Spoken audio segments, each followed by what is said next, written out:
Okay. So That's the one. looks like we're recording now. So welcome to this first class in the 5 Houses of Zen series for Wy'East Zen Center. This is the first in a series of 5, and I think, so this first class, because it's the first class, will have a little bit more lecturous type of me talking at you than the subsequent classes will. So I just want to say that out loud here at the beginning. And I think I want to start with a quick check-in with a question of, what are you hoping to get from this class? And then I'll sort of go over the overview and the structure, and we'll jump into some of the content. How does that sound? Okay. Alrighty. So I'll offer that question. What are you hoping to get from this class? And I guess I'll just go through and call on each one of you. And if you could respond to that question, it'll help me get a sense of how to structure this in a way that works for you. So Ed, you're first on my list.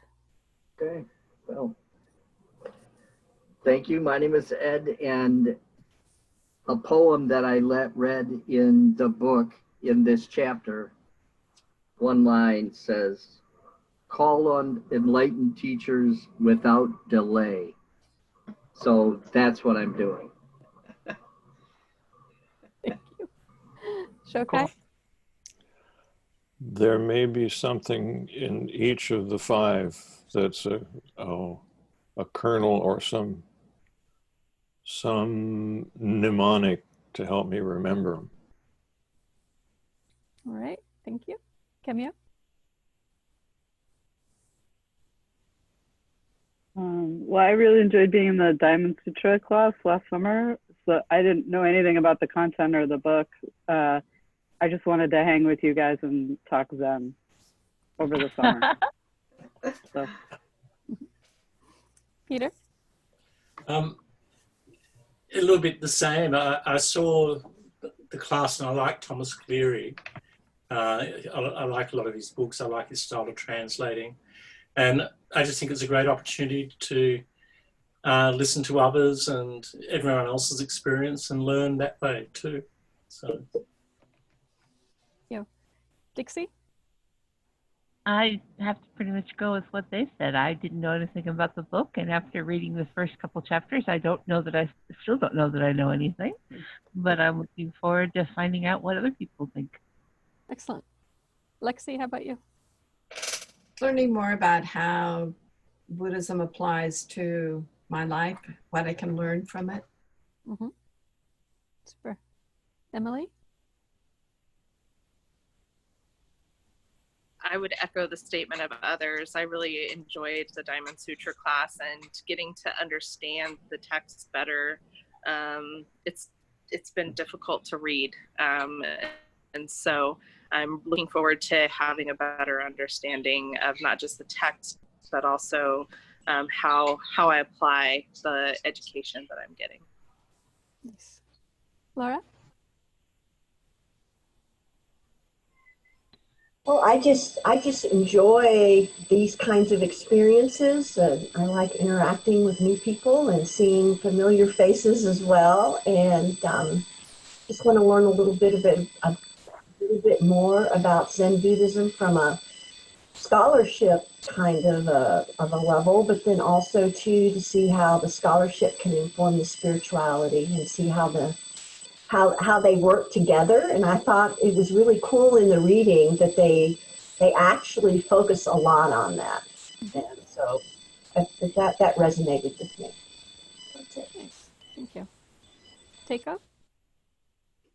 Yeah, what everybody said. I mean, I feel like I have a reasonably solid personal experience with Zen and a practice, but I have huge gaps in my, education, my intellectual education. And so I'm looking forward to filling that in. And also what Kemio said, I just, like you guys, But I think I already failed because I only got the book yesterday, so I haven't read the first couple of chapters. I don't think that's failing. I think Okay, you're good. fine. Full disclosure. Yeah. John? Well, I'm really glad to hear that Takeo just got the book yesterday because I have not been able to have an opportunity to read. I have started to read. I started to read part of the intro, and last night I tried to start reading a little bit of that first chapter. I'm just reading the same pages over and over because I have so much going on right now that I'm not really absorbing what I'm reading. So I love coming into these classes with you guys because I know that you'll fill in the spots for me. I almost didn't make it. I was on a ladder trying to replace light fixtures and realized what time it was. And I'm at Marty's and he has really bad reception. So if I come in and out, that's why I'm out sitting on his deck. So please be patient with me. All right. Thank you all for that very much. So,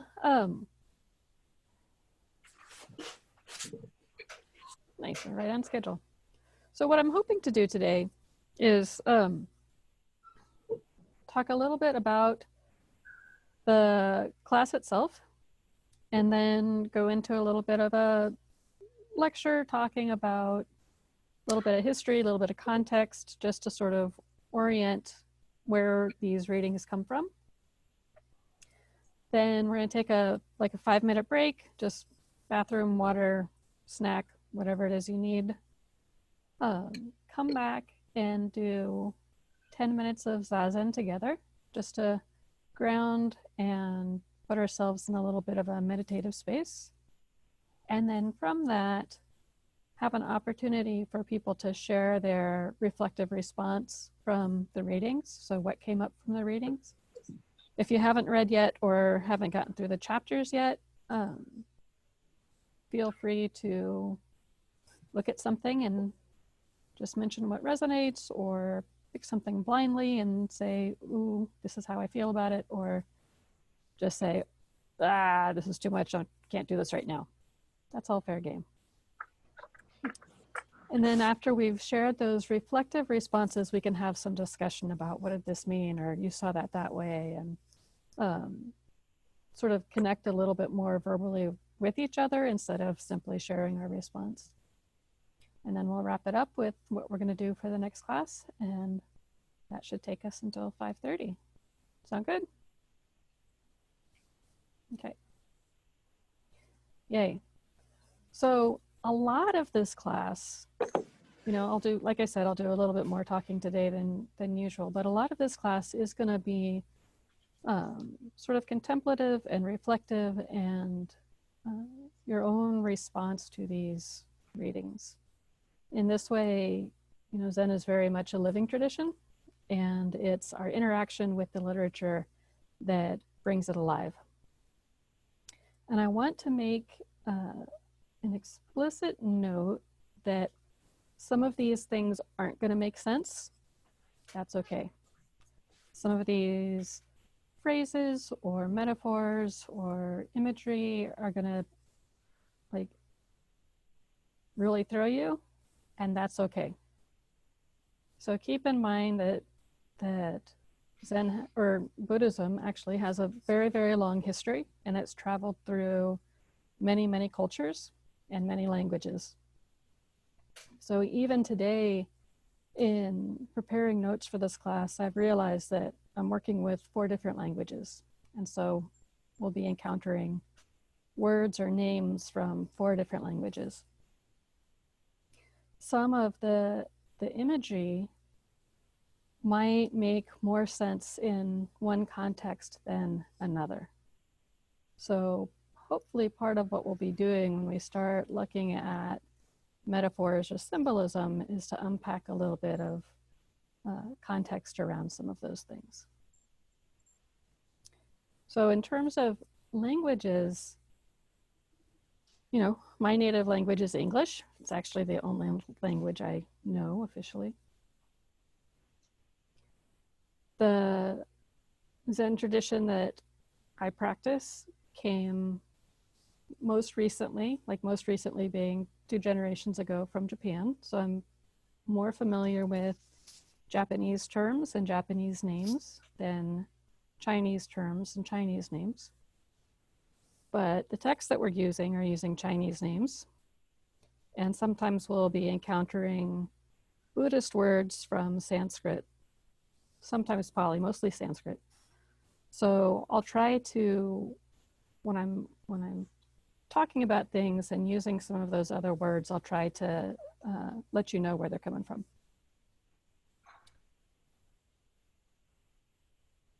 Alrighty. So first I want to talk a little bit about time, in that one of the things that always throws me is when I'm reading a book about Chinese history and they talk about the dynasties, this dynasty or that dynasty. I always get lost. I can't remember. And then what happens is I sort of lose focus of who's talking to whom over centuries, because often that's what happens when we're reading commentaries or stories in Zen is sometimes one person is responding to something that was written 2 centuries prior. And without that understanding of time, it seems like he might be talking to somebody that he's present with, and that there's not multiple centuries distance. So the Han Dynasty was from 206 BCE to 219 CE, very long, and Buddhism took root in China at the end of the Han Dynasty. So Buddhism gets settled in there. A variety of different teachers, monastics came into China and established Buddhism in multiple spots. So it's not as if there's one flavor that came in at only one time. So there was a lot of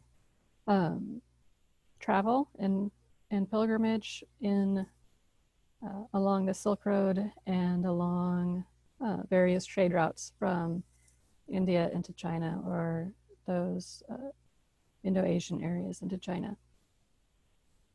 In the time period that we're going to be looking at in the 5 houses of Zen,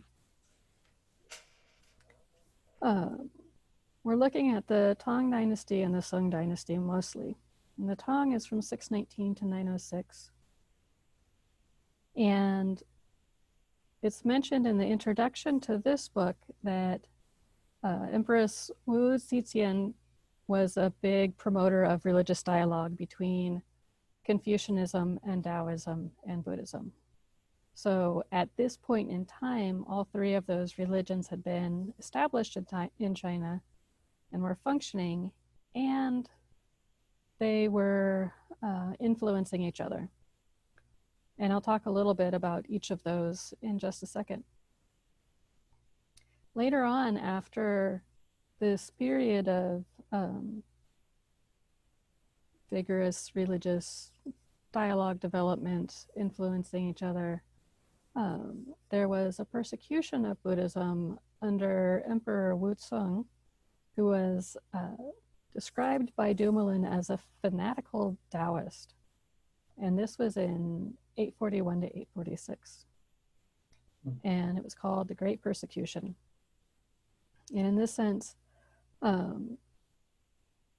there was an attempt to stamp out or eliminate Buddhism from China at that time. And over the long history of China, there had been many times when Buddhism was elevated and celebrated, and many times when it was persecuted. So many, many waves of, this emperor liked it, this emperor didn't like it. But during this time in the late 9th century, many monasteries were closed.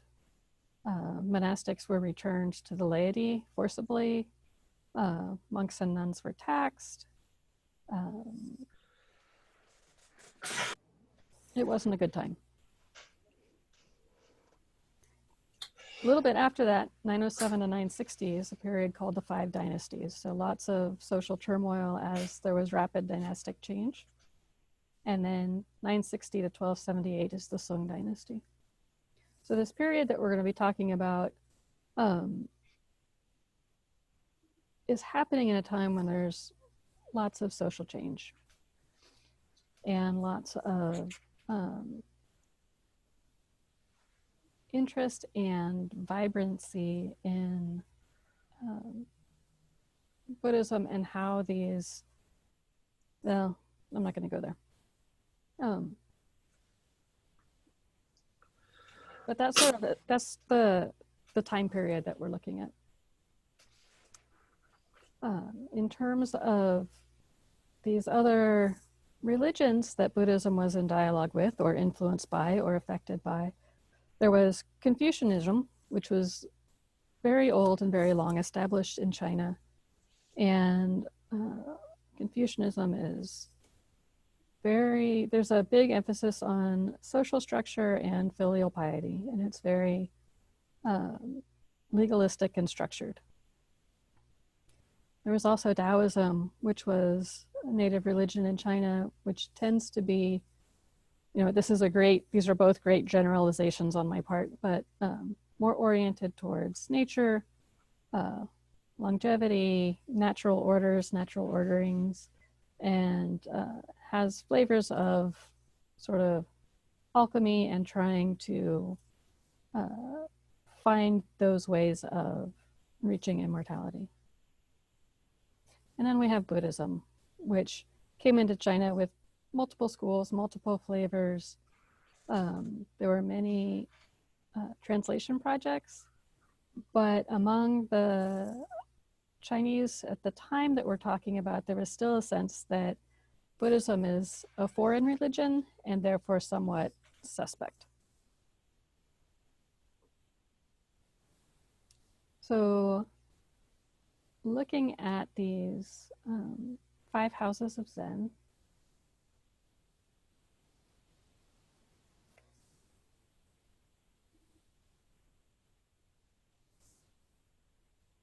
so these 5 houses arose in China during the 9th and 10th centuries. And Dumoulin writes, during the second half of the Tang period and the period of the 5 dynasties, family traditions took shape within the Zen movement that would come to be known in Zen history as the 5 houses. The term was first used by Fa Yin, who mentions 4 of the 5 houses, and his Fa Yin actually is the 5th house, but he's talking about these other 4. And Fa Yin writes, when Sao Tung knocks, the answer comes immediately. Linchi is like the breath of people calling each other. Yunmen is the meaning of box and lid, the unity of light and dark, square and circle in Kueyang.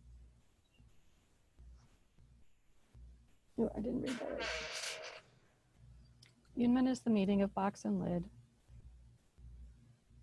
the unity of light and dark, square and circle in Kueyang is the edge that cuts the string. All of them are the echo of a voice from the valley. Their agreement is as tight as the fingers clasped together, which I like that image of fingers clasped together. They're very close. So these 5 houses are Kueyang, Linchi, Caotung, Yunmen, and Fa Yin. And the categorization of these schools as such occurred later as a way to organize things. So they're not specific schools or sects, and they're not dependent on individual teachers or individual personalities per se, although they take the names of a variety of teachers. So I think in the syllabus I put down as one of the course objectives that students will learn the flavors of the 5 houses of Zen, which in a way is a little bit of a trick because these 5 houses aren't discrete things. They are labels that people put on collections of teachings after the fact. And these 5 houses denote family styles or ways of presenting Dharma. So within the chapter that we're looking at today, the House of Huiyang,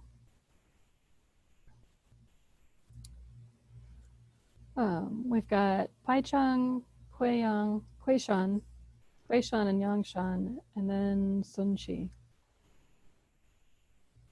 So Paichang is also known as Baizhang and Yakujo Eikai. So those are names that are all pointing to the same person. And he is the 9th generation of masters counting from Bodhidharma. Bodhidharma is considered the first generation of Zen teachers in China, and then everybody's counted from him. So Baizhang is 9th generation, and in our lineage, the lineage that Dharma Rain and Wy'East Zen Center are a part of, in our line, that same generation, we would see Yakusan Igen. So if we rechant our ancestral line, when we get to Yakusan, it's the same generation as Baizhang. Also in this generation of Zen teachers, you'll find Layman Pang, Mayu Baoche, Nanchuan, and other Zen masters. So if you're familiar with the chants as they do them at Great Vow, there's one of them that ends with a little story about Master Baoche was fanning himself. If you know that one, this is the Baoche that's referred to in that story. So this is that same generation. Baizhang was a disciple of Matsu, and Matsu and Shurto were two very famous Zen masters. And they would often pass students back and forth between each other. So even if one is a disciple of Matsu, he probably also studied with Shurto. And if somebody was a disciple of Shurto, he often studied with Matsu. Baizhang established the monastic rules for Zen monasteries. So prior to Baizhang, the Zen monastics were still going about the traditional Buddhist ways of begging or asking for alms for support. And Baizhang created self-sufficient monasteries. So this was a new thing. And he is famous for a saying, "A day without work is a day without eating." As he got old, his students tried to hide his garden tools from him. And he kept looking for them, so much so that he missed meals. And so that's part of where this story came from. And if you're familiar with the story of Yakujo's fox, or Yakujo and the fox, or the wild fox story, the wild fox koan, it's a koan about karma, really. This is the teacher that's involved in that story. So after Baizhang, we have Huishan, and he was 10th generation. So in our line, the same generation as Ungan Donjo. And also in this generation is Zhao Zhao, or Joshu. So if you're familiar with the koan, Does a Dog Have Buddha Nature? That's Joshu. So same generation there. And then Yangshan is 11th generation. And he's the same generation as Tozan Ryokai in our line. And also in the generation is Linji, or Rinzai, and Liu Te Mo, known as Iron Grinder Liu. So Andy Ferguson in Zen's Chinese Heritage writes, "Many koans in the Zen tradition consist of dialogues between Guishan and Yangshan. Some of these koans and teachings of the school in general are characterized by the use of symbols, symbolic actions, and metaphors. Although Zen's use of such devices was well established prior to the Guiyang school, there they found their foremost expressions to date within the Chinese Zen tradition. Among the traditional Zen houses, the Guiyang's use of symbols aligned its teaching methods most closely to the practices of Buddhism's esoteric schools. And then we also have Sun Chi, which I don't know much about at all, other than what was presented in Five Houses of Zen. He was mentioned as a successor of Yangshan, and the portion of his teachings that we read had to do with the symbolism of circles and sort of the esoteric teachings associated with those circle symbols. So that's sort of the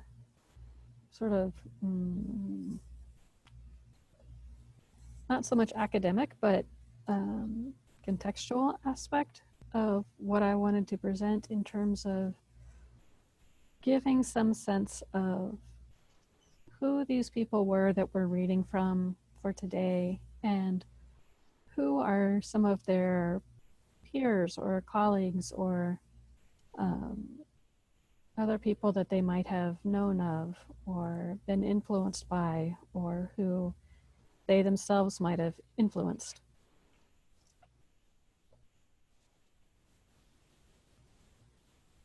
Sound good so far? Any questions so far? Joshi, I have a question. This is Laura. Yep. Did Buddhism cause the same upheaval in India that it did in China when it started spreading? I mean, it was a reformation of some sense of Hinduism, or grew out of Hinduism, and then it went to China. I'm just wondering. In China, I guess it's just a lot more xenophobia, and they were just more scared of religion, do you think? Or? Well, one, keep in mind these are two very different times. And I think when Buddhism arose in India, there was more of a collection of smaller kingdoms or smaller tribes. China was a little more dynastic or central rule. I think when Buddhism arose in India, it did cause some upheaval because it upset the caste system, certainly. But at the same time, I think the Buddha was able to garner supportive patrons that supported the movement. So there was some social upheaval, and at the same time, there was support for it. I think as Buddhism as it spread and moved into other countries, one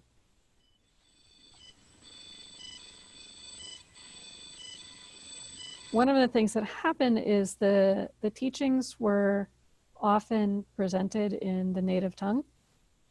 So it wasn't as if people in China had to learn the languages that Buddhism was originally spoken. So there's lots of translation going on.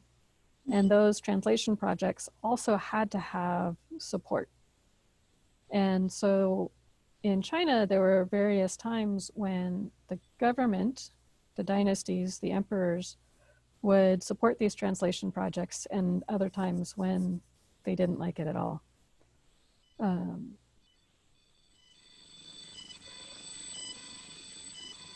Well, my other question was, you mentioned that Taoism was in conflict with Buddhism at some point, and I think in my mind, in a lot of people's minds, they don't see them as that diametrically opposed philosophically. Well, and in Zen, as we have inherited it, it still has a lot of influence from both Confucianism and Taoism. So keep in mind that a lot of this development happens over centuries in China. And there was a time when there were attempts made to sort of say that these three religions were really the same thing. They were really pointing to the same thing. And other times when there were movements to say, no, these are very, very different things. So there was a coming together and a pulling apart. There are times when various people in power decided that they wanted to support all three of these. And other times when people in power said, no, this is the one thing. I'm going to support this one thing and the other things got to go. So over the centuries, it gets very messy. And it's not possible to say, here is where Zen started, and then it traveled this way, and it stayed Zen, and it stayed Zen, and oh, it hit some bumps, and then it stayed Zen, and it stayed Zen, and then Dogen came to China, and it goes to Japan. The history of Zen in China is very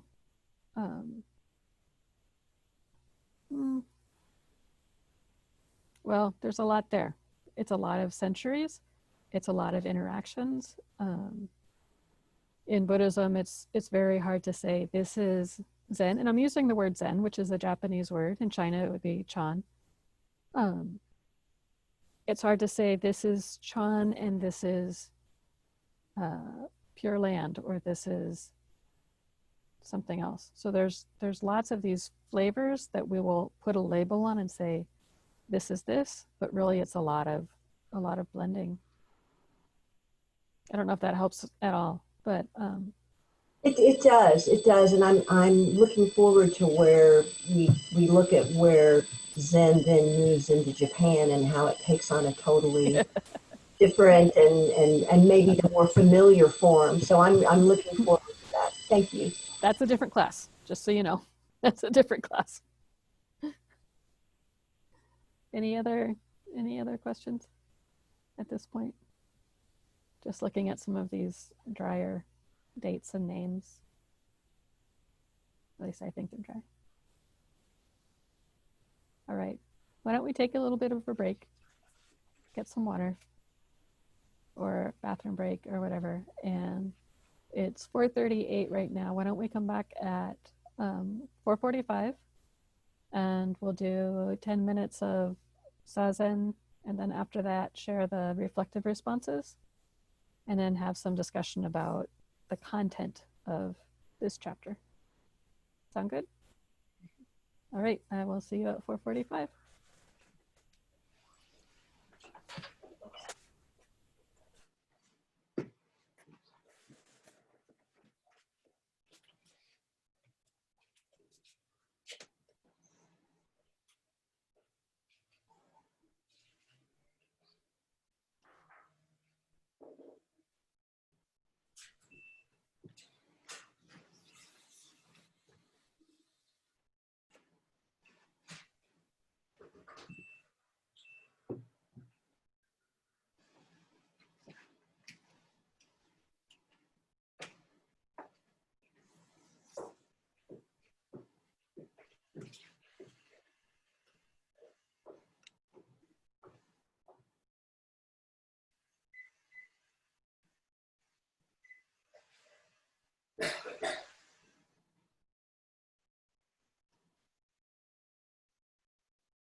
Keiko, do you have a bell with you?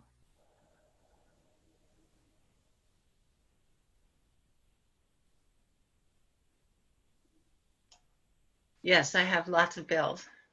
Okay. Would you be willing to ring a bell to start Zazen at 4:45 and end it at 4:55?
So when Zazen is over, we'll share our reflective responses to the readings.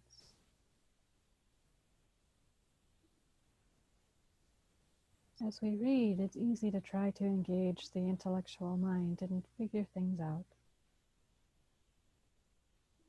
But when we contemplate the words and let them go deeper, something shifts. Something recognizes the phrases, the words. Something says, I know this. Something says yes. So for these next few minutes as we sit, let that mind settle. Notice the body.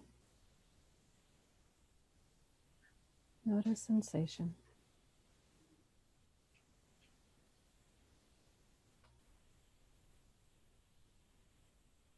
And let yourself simply be present and aware. These old masters from so long ago are going to speak to us. And it's up to us to listen and see if we can hear them.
Thank you for keeping time, Teiko.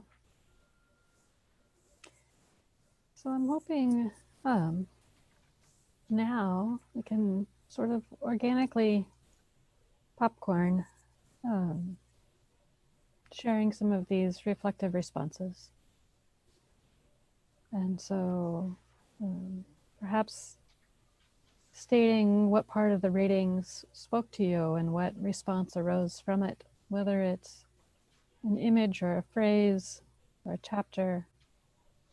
What is your response to what it is that we read in this first chapter?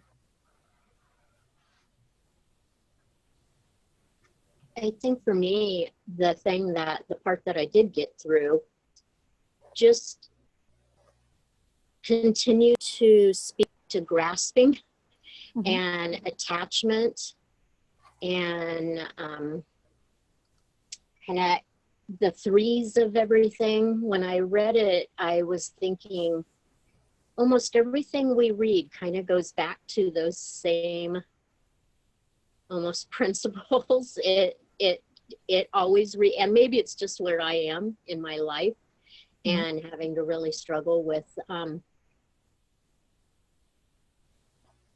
letting go with some things that are going on right now. So that might be why it's jumping out at me. But yeah. Thank you.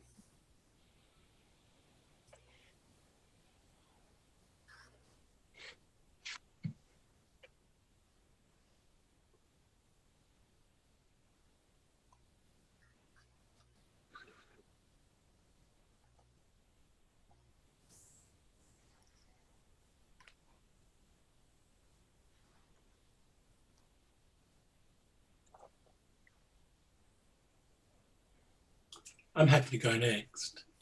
Right. I've opened up the. I'm sorry, Peter. I just wanted to ask Joshin, how do you want us to do this? Do you want us to raise our hand and be called on, or do you just want us to jump in there?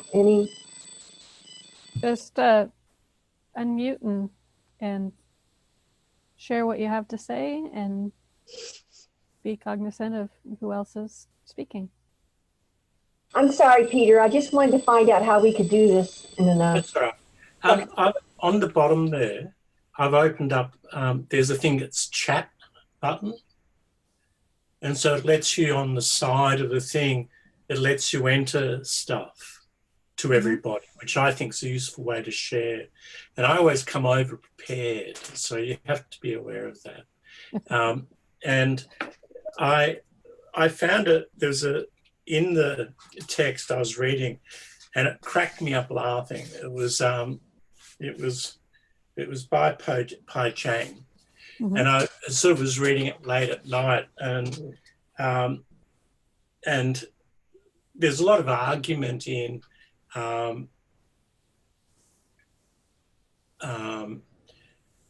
between some of the Zen schools or Chan schools about the nature, what is Buddha nature, and I'm a big fan of Ma Zu, who's in that who's in the Linji group. Anyway, and he says here, Pai Chang says, to say there is Buddha nature is called slander by attachment.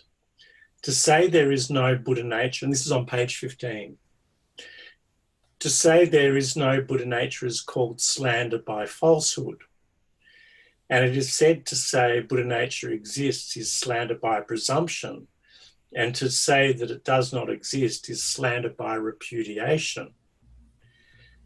To say Buddha nature both exists and does not exist is slander by contradiction. And to say Buddha nature neither exists nor does not exist is slander by meaningless argument. And it was the last phrase which really cracked me up. I thought, this is hilarious. You know, this really, because it's a really wonderful use of the Katasgodi, the four-cornered argument. And it's sort of one of the things about, I remember as a child, when I was a kid, you know, like you'd be thinking, is it true, is it false, is it both true or false, or neither nor, you know, so there's always those reflections. Anyway, I was having breakfast last week, and I was talking to my wife, and she was telling me something, and I said to her, and I've written a little haiku about it called "Seeing and Hearing," and it basically says, "Stars have risen after storms from the ocean." No, it was stones, she said, because I didn't quite hear what she said. And I still think my version's better, that the stars have risen from the ocean after the storms. So anyway, we went down to the same day, I think, or the next day, we went down to nearby, and I thought, well, I'm determined to prove that the stars did rise from the sea after the storms, and it wasn't the stones at all. So I took a few photos, and the first one I'll put there, it's loading up right now for you, and you should be able to click it open.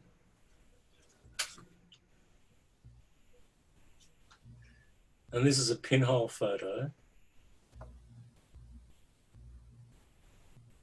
And you can see there is a star, and it has risen from the ocean. And I thought that was very nice. And then also too, I found, here's that one. I don't know if you can see this. And you can see there's 4 corners. I like it, 4 corners, and there's a star right in the middle, which is a shell because it's all stardust. And, you know, and the bottom corner's very busy, and there's lots of ideas, and the top corners are empty. You know, it's a bit of a meaningless argument going on. And then here's another photo, which is a realist view. There you go.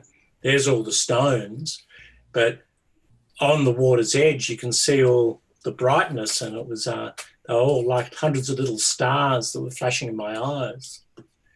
And then one more, and this is always, I have a joke with Moni about, no, it's not loading. Hang on.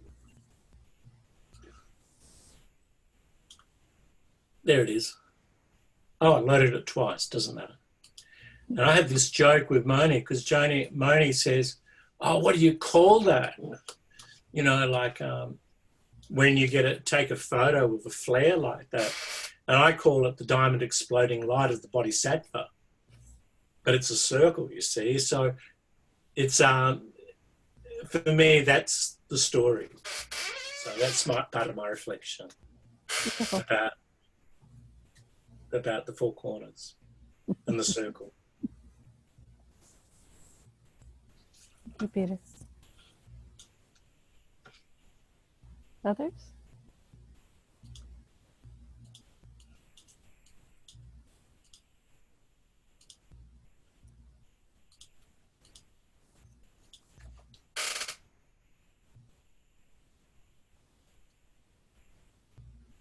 This is Well, Emily.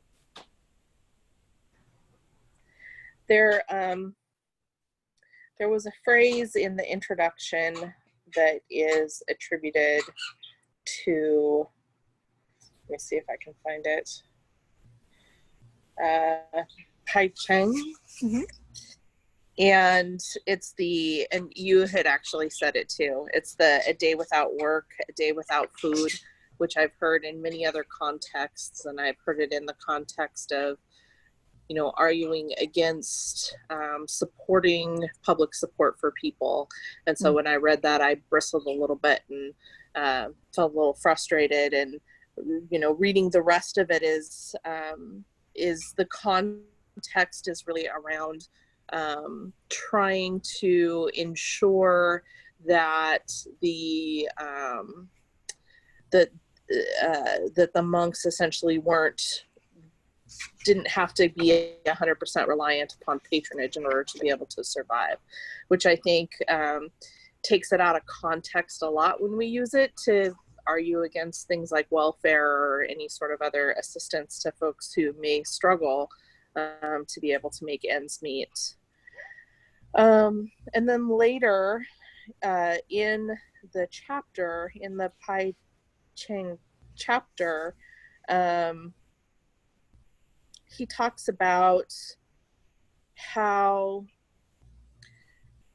using words at the wrong time, about how it can be easy to use you don't want to use the same words that you would use with somebody who has reached a certain stage of development.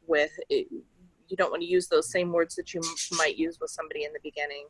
And I thought, I also wrote a little haiku because they're easy and simple. And I thought, it's interesting. Cold words spoken too simply lose all intention. Mm. And that's all. Beautiful.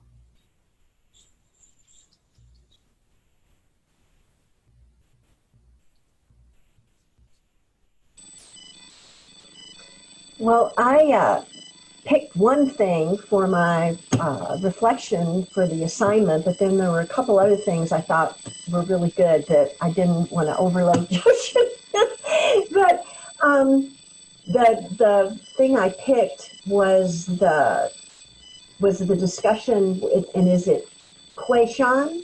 Is that how Question. yeah, Kuei Shan was talking about hauling waste in and hauling waste out, and the pollution that one acquires throughout one's lifetime as far as hang-ups and attachments and aversions and grief and anxiety about things and maybe bad habits and different things like that. And I thought it was really helpful to talk about how before somebody needs to really take on some big spiritual quest or jump right into wanting to be a Buddhist, that one of the things they really need to do is practice some really deep personal psychology and really get to know themselves and really process a lot of things and haul the waste out so that the teachings and the meditation and a lot of the study of Buddhism can take some root. And I thought that was a really apt description because just for me personally, I've gone through a lot of changes in the last 6 to 8 months and been using this time of quarantine as sort of a mini retreat in a lot of ways, doing a lot of reflection and restoration. And I find that I'm hauling a lot of waste out, and it's a very positive thing. And he kind of ties that into the idea of working at the root and the branches, the branches, the knowing, the enlightenment will happen on its own accord, and you don't really need to do a lot of striving if you're really working on a lot of the stuff you need to work on and work and have a good heart, and the branches come. And I just found all of that to be very cogent, and that it really reflected a lot of what I personally have discovered in my own journey with Buddhism and my own journey. Unpacking a lot of bags is the way a lot of other people talk about it with things. So that was my reflection that I turned into Joshin. But there were two things that I wanted to find out if anybody else thought was really cool. And that was the metaphor about getting stuck somewhere or getting too caught up in the teaching. It's like water turning to ice inside your body, and it doesn't quench any thirst. It just doesn't do anybody any good. It's just frozen in time. And I just thought that was the coolest metaphor I've ever heard in my life. I just thought that it was like, for me, just the idea that, and you can apply that to a lot of things where it just becomes ice in somebody's veins, even love. I mean, it can become frozen in them. And I thought that was just really, really cool. And then Kuei Shan and Yang Shan, when they go back and forth and get into their verbal repartee. I was thinking about Abbott and Costello and some of the famous, and Charlie McCarthy and all of that. I mean, they were really funny, and they made me giggle out loud, especially when he was asking, can you explain to me about abiding and arising and the falling away of phenomena? And he goes, what did you say? And I just thought that was really, really funny. And so he keeps talking about it all, and he asked him another question. He goes, what are you talking about? It's like it's already left his mind. So I just thought it was really funny and very entertaining. I found that whole section to be very entertaining. So, and I wrote in my letter to Joshua, I said I didn't know that Zen Buddhists could be so funny. I thought it was great. So did anybody else laugh? We got one thumbs up. Good. Thank you. That was I appreciated how you pulled a couple of phrases out and highlighted how you were responding to those phrases. It was lovely. Other thoughts? Okay. So I kind of took the same approach as Laura. There were two phrases that jumped out at me. I think I'll just read the phrase, not the whole quote. One was, let your mind merge with the hidden harbor. And then the second one, I wasn't sure how much time we were going to spend on personal reflection. So I'm going to put it in the chat.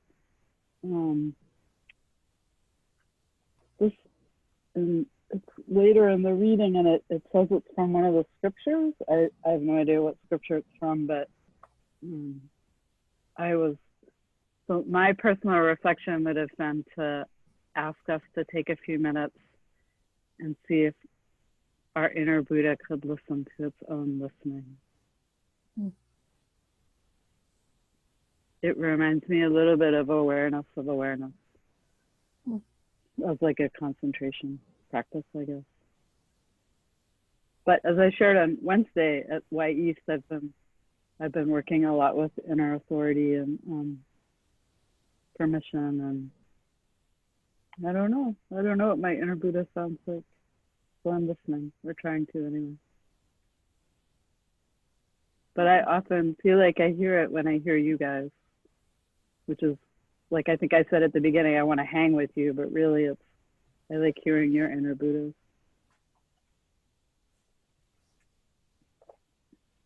Okay.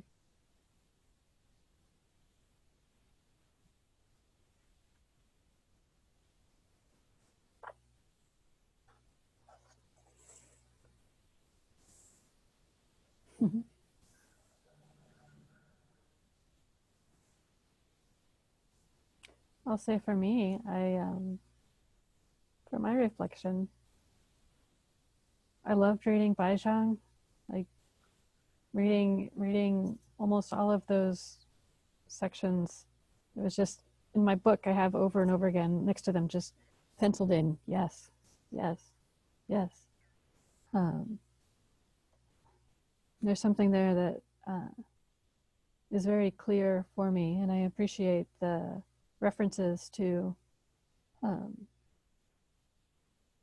where is it? Immediate mirroring awareness. I love that.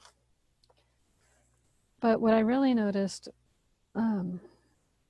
reading Guishan's admonitions, like there was such a sense of, wow, I really miss my teacher. Like, and Kyogen was never explicitly hard on me, but there was something about learning how to bow that was so formative.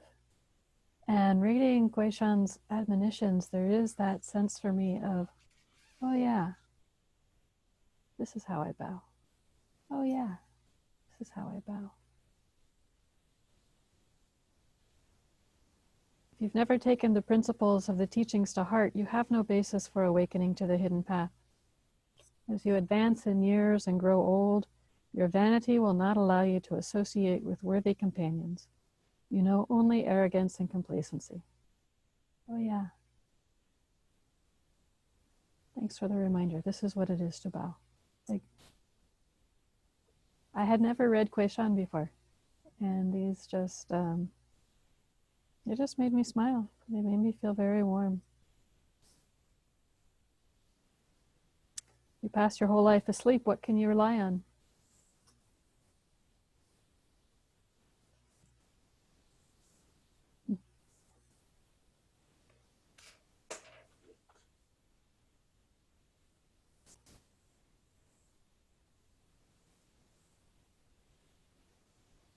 So if there's no other sharings to happen, I'll just ask a general question of, how did these readings land for you? What was it to encounter them? Was there a sense of recognition or aversion? Or Lexi, you're trying to say something. I Sorry. just want to confess that the book has not yet arrived. I was late in ordering it, so I apologize, but next week I'll have more comments. Okay. But I'm enjoying listening to everyone else's sharing. Thank you. First classes are sometimes bumpy this way when books arrive late and people are starting off. It's okay. For those that did read it, how was it?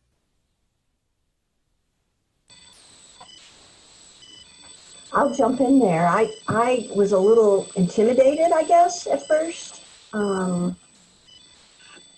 But I found myself really enjoying it, and I was really surprised that it was written, 2,000 years ago in some cases, and that 1,000 years ago, that it still is spot on and very contemporary, I thought, in terms of how it speaks to people and where they are in their lives. Sort of ageless, I kind of found.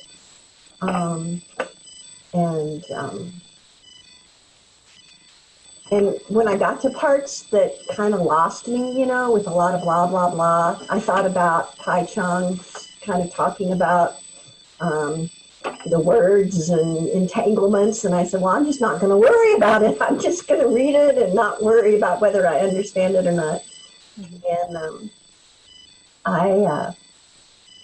I really enjoyed it. The Sun Chi with all the circles and the people inside and the OXs and all of that. I need to know a little bit more about that in terms of context as to why that's important or why anybody would care about that. So I felt like I didn't appreciate it maybe as much as I should.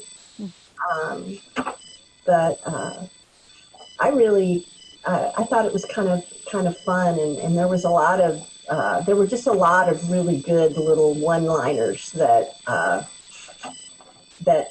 same thing as you, Joshin, that I picked out and put little stars and wrote and put things in quotations, and really liked reading about all the demons, and I just I thought it was kind of fun. So I'm looking forward to continuing on, and I hope there's more of this sparring between the teachers, because I think it's really entertaining. Oh, yes.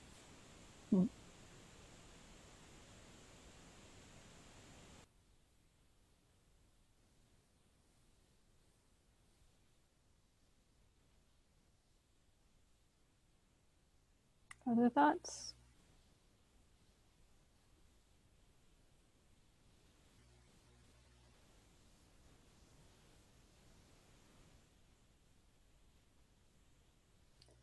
So my hope is, for this class, is that there will be less me explaining and more us together reading the readings and then bringing forward phrases or imagery that is, or that are evocative of some spark of response, whether that's delight or aversion or humor or confusion. And then together we can explore these images or explore these phrases and talk about what it means for us. So when a phrase arises like such and such is demon talk, what is Baijan talking about when he says this is demon talk? What does that mean for Laura, and how might that be different for Peter, and how might that be different for Shokai? We each encounter these readings or these teachings, and it comes to us filtered through our own karma. But oftentimes these phrases will pop up again and again in different scriptures. And so as we become familiar with the phrases, then when we encounter them again, it's like they're code for a deeper meaning. So, for example, the full moon is often associated with enlightenment. So when we come across a poem that talks about the full moon, we know it's a reference to complete enlightenment. And not just your general run-of-the-mill enlightenment, but the unsurpassed, perfect, complete enlightenment of a Buddha. You know, if we're encountering a Zen story and you know, it has certain symbols in it. What do those symbols mean? Oh yeah, okay. I know this one, this blah, blah, blah. And maybe that same meaning is carried through and maybe it's not. So you sometimes have to be careful.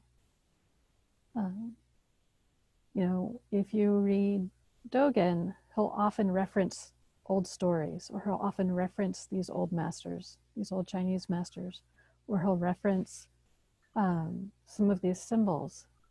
And so encountering them in this class, I'm hoping will make it a little bit easier if we're looking at Japanese Zen teachings later on, and then there's that spark of recognition. Oh yeah, Yakujo and the Fox. Okay, that's the story about karma. That's the story about, you know, not being deceived by karma. I know that one. Dogen talks about that one at some point. So I have a question about a phrase in the poem I referred to. I'm calling it a poem. It doesn't say anywhere that it is a poem. It's on page 21. Okay. So there's a phrase at the very bottom of page 21, crawling through the triplex world. And I guessed at what triplex world was, but I couldn't find any confirmation of my guess. But my guess was that the triplex world is the past, present, and future. Okay. That is one way. Let me look. So I'm going to point you to the glossary on page 165. Oh, okay. I never thought to look there. Yeah.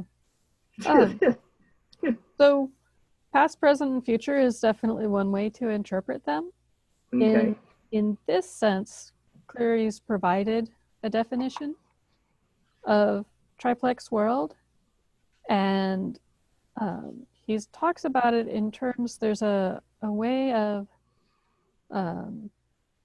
sort of part of Buddhist cosmology or descriptions of the world, descriptions of reality, that talks about three realms: the realm of the realm of desire, form, and the formless realm.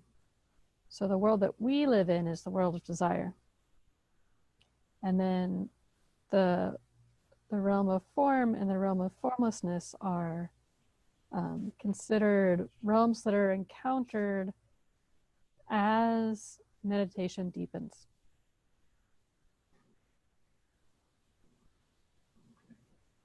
Does that help at all? Yes. It's okay to say no. It's fine for today. Yeah, and I think your interpretation of that form or of that phrase works perfectly fine in that poem. Thank you.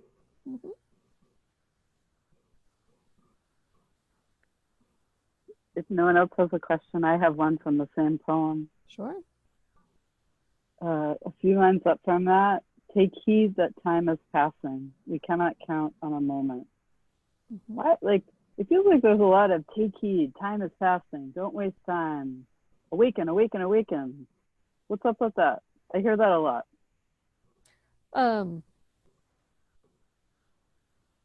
It is probably one of the central threads that runs through Zen, is that you know, practice like your hair is on fire. Like there is no time except for right now to practice. Don't put it off. This is the only time we have. Pay attention right now. You'll hear it again and again in Zen. But that's different from like, don't be rash. Like the focus, like take heed, time is passing, so practice. Mm-hmm. But I don't know, I think I get tangled up around like taking risks or being rash versus do your practice right now.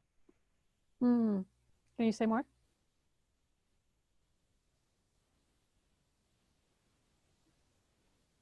Like if time's a wasting, like then now's the time to have courage.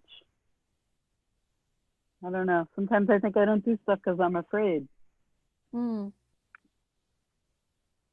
I hear like take heed, time waste, and I thought, oh, don't be so afraid. But I think it's more helpful, more skillful to think of it as practice.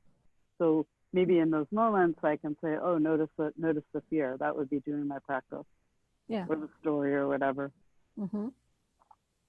Really, the only time that we ever have is right now. So if right now is wasted, then the only time you have is wasted. And you can think of it in more mundane terms, in that so many people get to the end of their life and they're full of regret. Oh, I wish I would have. Like, don't get to the end of your life and say, I wish I would have practiced. It's your practice right now that will make that ending easier.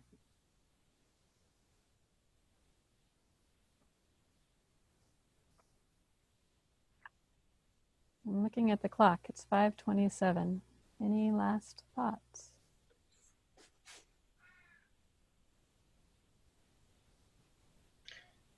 Well, I feel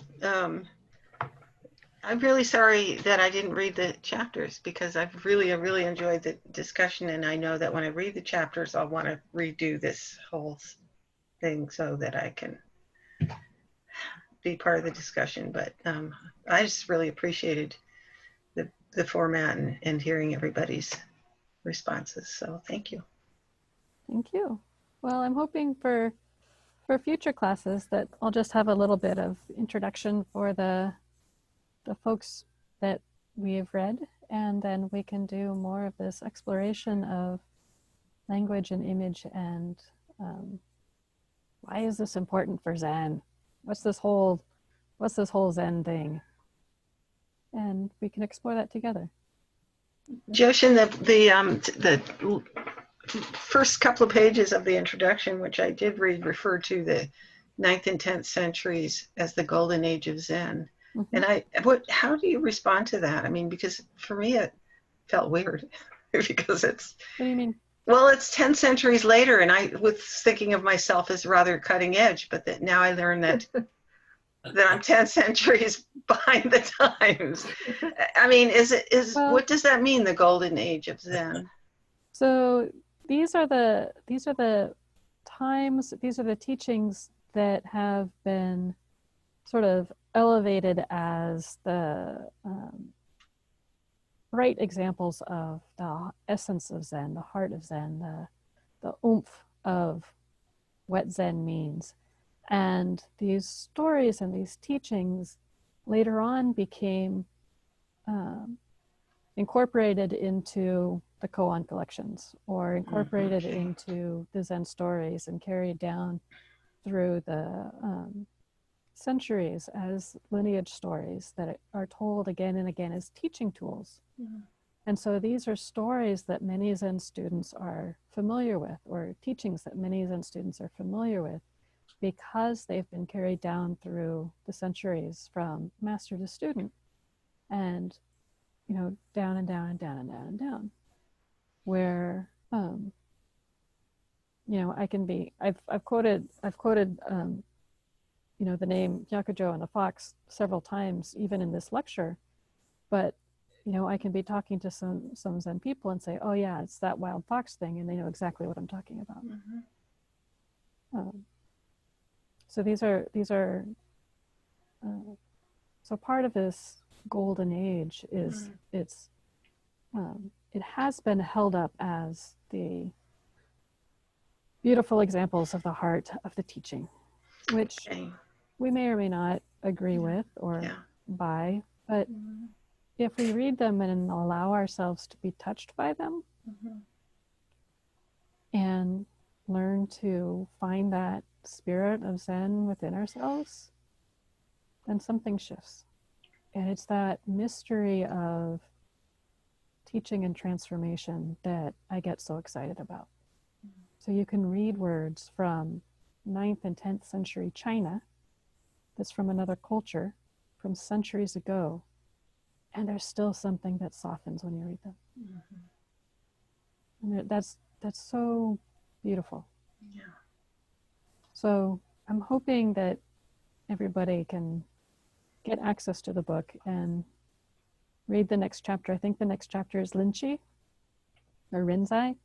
And so you'll read a little bit of the flavor of our Dharma cousins in the Rinzai school. And just notice your response. And then the next class is on the 9th, I believe, a week from now. And so we'll come back and we'll look at these teachings from the Rinzai school and how they've touched us and what images or symbols grabbed our attention, and unpack those together. Sound good? All right, we're off to a good start. I'm curious to see what we come up with next week. All righty. Thank you. Thank you all very much. Enjoy your reading. Everybody have a nice Sunday evening. It's